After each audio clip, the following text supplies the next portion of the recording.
जोंसासा pohorनि लामा जोंले हिमलायनाय pohorनि जाति ओंखाथिनि बुबाग्रा जोंसासा pohorनि लामा जोंले हिमलायनाय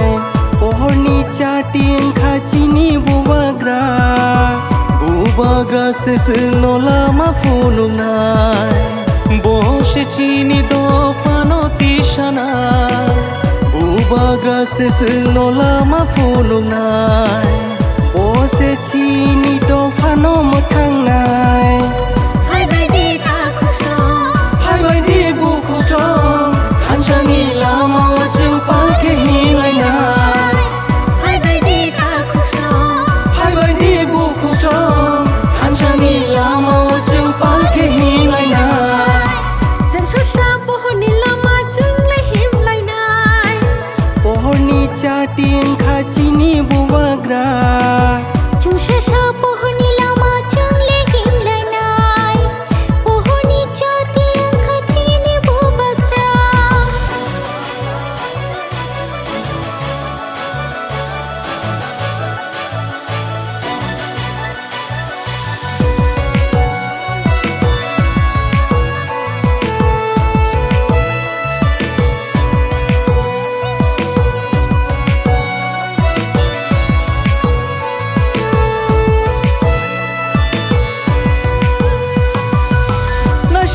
नायदि बोले बोसो चिरि गित दफानि बागि बोले बोसो खासि गित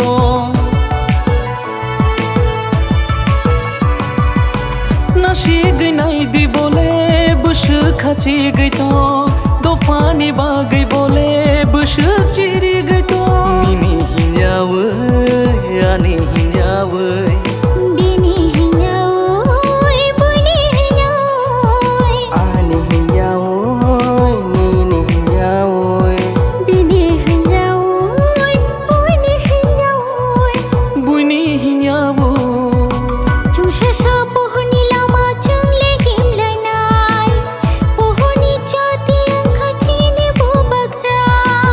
जोंसासा pohorनि लामा जोंले हिमलायनाय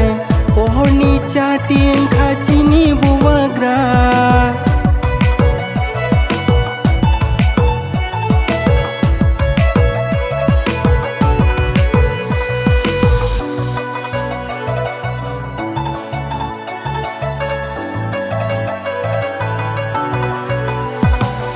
चिनि बुबाग्रानि माया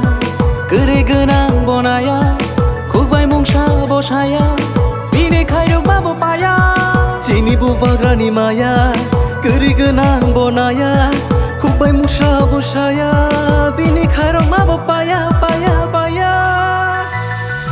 बुबाग्रा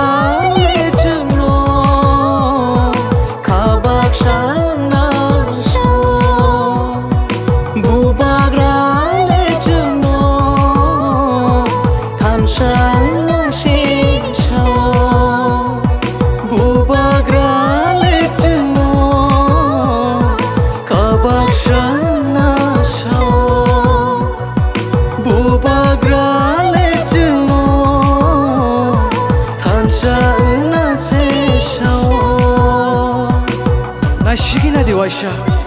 nini mo kola fiobe shatni thuino kolom tiha khiklai nini ani bagi chini khobe chini hano jingno rana chini hano jingno rana mukti khiklai